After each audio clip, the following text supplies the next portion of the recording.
தமிழ்நாடு முழுவதும் வாக்காளர் பட்டியல் சிறப்பு தீவிர திருத்தப் பணிகள் தொடங்கின. வீடு வீடாக வாக்காளர் படிவங்களை அளித்து வரும் தேர்தல் அதிகாரிகள்.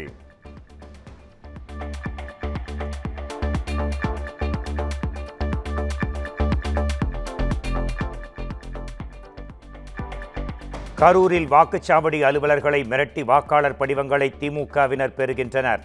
முன்னாள் அமைச்சர் எம்.ஆர். விஜயபாஸ்கர் குற்றச்சாட்டு, மாவட்ட ஆட்சியரிடம் புகார்.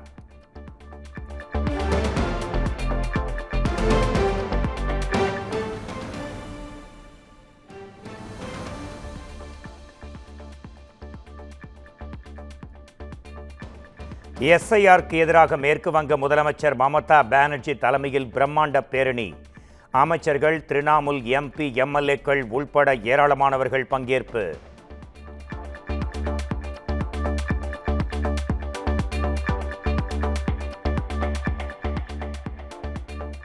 சேலம் மாவட்டம் வாழப்பாடி அருகே பாமக எம்எல்ஏ அருளின் கார் மீது தாக்குதல். ஆயுதங்களால் தாக்கியதில் 6 கார்கள் சேதம், 2 காயம்.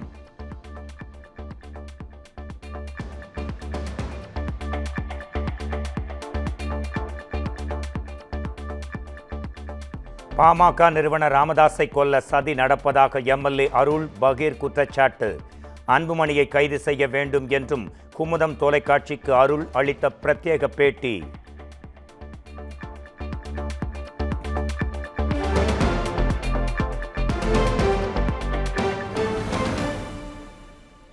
அன்புமணி மீது வழக்கு பதிய கோரி பாமக எம்எல்ஏ அருள் உயர்நீதிமன்றத்தில் அவசர முறையீடு. மனுவாக தாக்கல் செய்தால் விசாரிக்கப்படும் என நீதிபதி ஜெகதீஷ் சந்திரா அறிவிப்பு.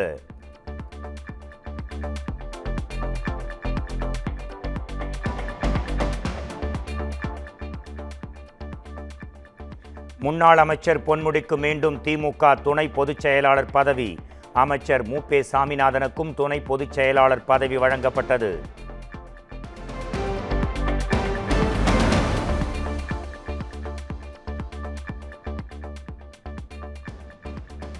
பெண்களை மிகவும் ஆபாசமாக பேசிய பொன்முடிக்கு திமுகவில் மீண்டும் பதவியா? துணை பொதுச் செயலாளர் பதவியை அவார்டாக வழங்கியுள்ளதாக அதிமுக விமர்சனம்.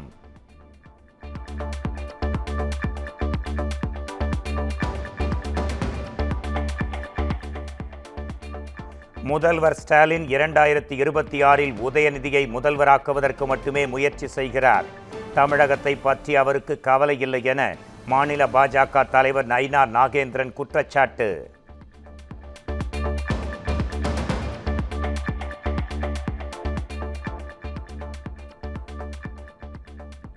வீரப்பன் தேடுதல் வேட்டையின் போது பாதிக்கப்பட்ட மக்களுக்கு வழங்கப்பட வேண்டிய 2,59,00,000 ரூபாய் இழப்பீட்டுத் தொகை உடனடியாக விடுவிக்கும்படி தமிழக அரசுக்கு சென்னை உயர்நீதிமன்றம் உத்தரவு.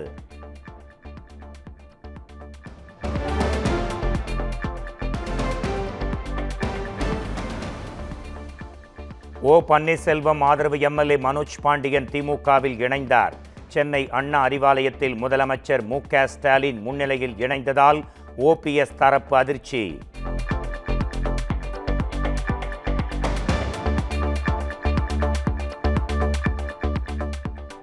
திமுகவில் இணைந்த மனோஜ் பாண்டியன் தனது எம்எல்ஏ பதவியை ராஜினாமா செய்தார். ராஜினாமா கடிதம் ஏற்கப்படுவதாக சபாநாயகர் அப்பாவு அறிவிப்பு.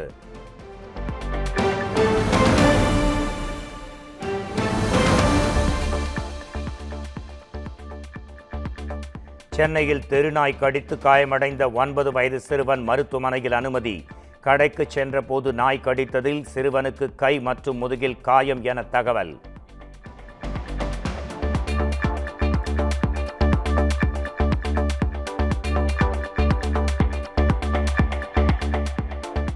கரூர் வெண்ணெய்மலை பாலசுப்பிரமணிய சுவாமி கோயிலுக்கு சொந்தமான இடம் ஆக்கிரமிக்கப்பட்ட விவகாரம். கடைகளுக்கு சீல் வைக்க வந்த அதிகாரிகளுக்கு எதிராக பொதுமக்கள் வாக்குவாதம் மற்றும் தள்ளுமுள்ளு.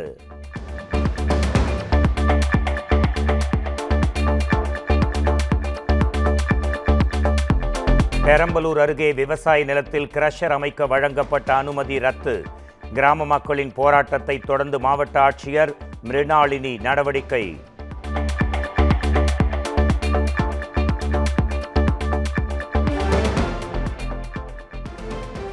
இன்று மயிலாடுதுறை, கடலூரில் கனமழை பெய்ய வாய்ப்பு. நாளை 7 மாவட்டங்களில் கனமழை பொழியலாம் என்றும் வானிலை ஆய்வு மையம் கணிப்பு.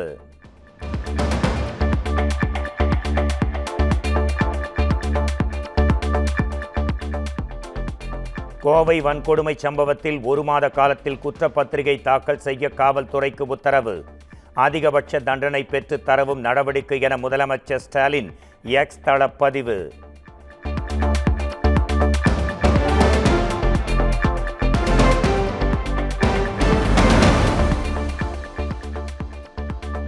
கோவையில் சுட்டு பிடிக்கப்பட்ட 3 பேர் மீதும் வழக்குகள் இருக்கின்றன.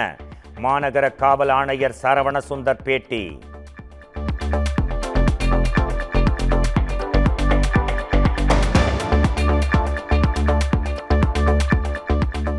மாணவியை பாலியல் வன்கொடுமை செய்த 3 பேரை 300 சிசிடிவிக்களை ஆய்வு செய்து கண்டுபிடித்தோம். காவலரை அரிவாளால் வெட்டி தப்ப முயன்ற 3 பேரையும் சுட்டு பிடித்ததாக எஸ்பி விளக்கம்.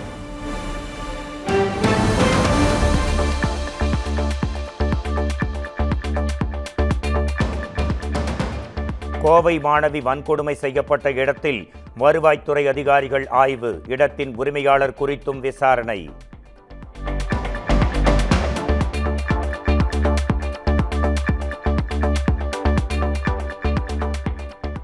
கோவை மாணவி கூட்டு பாலியல் வன்கொடுமை சம்பவத்தை எதிர்த்து அதிமுக மகளிர் அணி ஆர்ப்பாட்டம். சட்டம் ஒழுங்கு குறித்து கேள்வி எழுப்பி அதிமுக மகளிர் அணியினர் திமுக அரசுக்கு எதிராக முழக்கம்.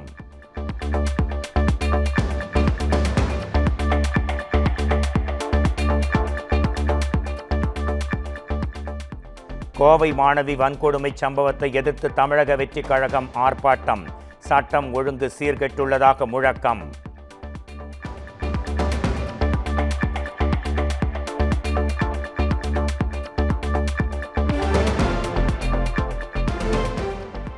மீண்டும் கோவைக்கு வருகை தந்த குடியரசு துணைத் தலைவர் சிபி ராதாகிருஷ்ணனுக்கு அதிகாரிகள் வரவேற்பு. கோவை பாலியல் வன்கொடுமை போன்ற சம்பவங்கள் மீண்டும் நடைபெறக்கூடாது என வலியுறுத்தல்.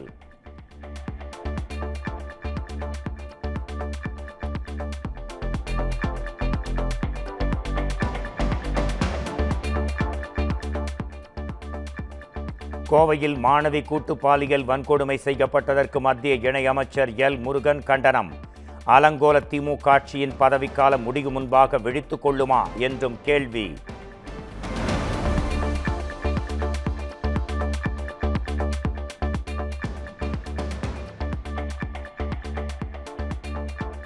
கரூர் துயரச் சம்பவ வழக்கின் சிபிஐ விசாரணைக்கு உதவி ஆய்வாளர்கள் மற்றும் காவலர்கள் ஆஜர். 41 பேர் உயிரிழந்த போது பாதுகாப்பு பணியில் இருந்த உதவி ஆய்வாளர்கள் மற்றும் 12 காவலர்கள் ஆஜராயினர்.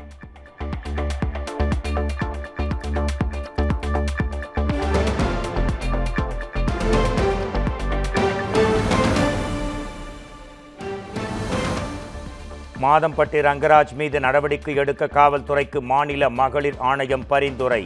தாய் சேயை பராமரிக்கும் பொறுப்பு அவருக்கு இருப்பதாகவும் விளக்கம்.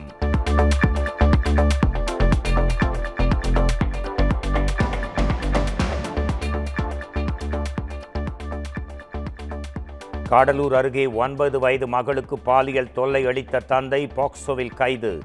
வேலைக்கு செல்லாமல் மது குடித்துவிட்டு ஊர் சுற்றி வந்த தந்தை மீது தாய் அளித்த புகாரின் பேரில் நடவடிக்கை.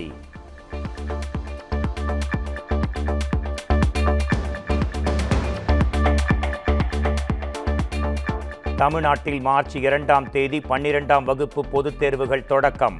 மார்ச் 11ஆம் தேதி முதல் 10ஆம் வகுப்பு பொதுத் தேர்வுகள் தொடங்குவதாகவும் அறிவிப்பு.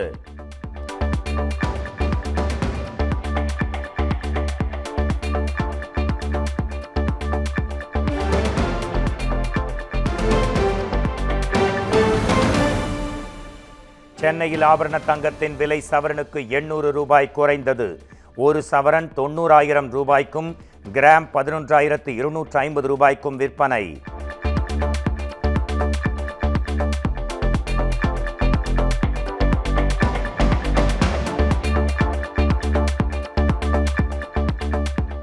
சென்னையில் அமைந்த கரை, சூளைமேடு உள்ளிட்ட 5 இடங்களில் அமலாக்கத்துறை சோதனை.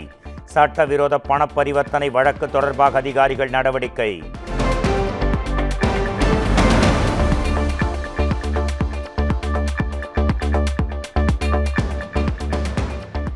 தேனி மாவட்டம் கம்பத்தில் பகவதி அம்மன் திருக்கோயில் திருவிழாவை முன்னிட்டு மஞ்சள் நீர் விளையாட்டு. மஞ்சள் பொடியை முகத்தில் தடவியும் மஞ்சள் நீரை ஊற்றியும் மகிழ்ச்சி வெள்ளம்.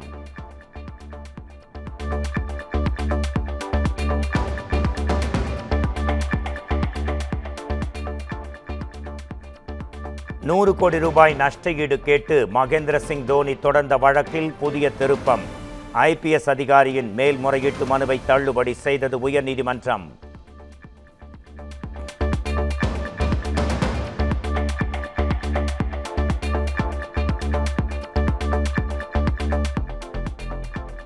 சத்தீஸ்கரில் நின்று கொண்டிருந்த சரக்கு ரயில் மீது பயணிகள் ரயில் மோதி விபத்து. 6 பேர் பலி, பலர் காயம். விபத்துக்கான காரணம் குறித்து தீவிர விசாரணை.